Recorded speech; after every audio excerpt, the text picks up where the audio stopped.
So the fridge in crystal, we go to the top left hand button, which is on.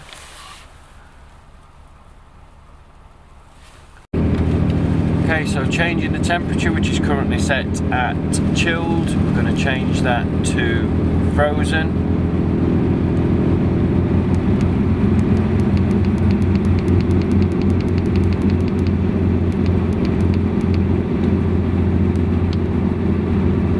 Change that on both fridge units.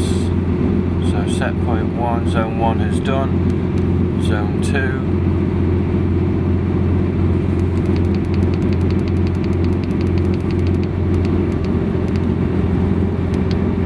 and that is now changed from a chilled setting to a frozen setting.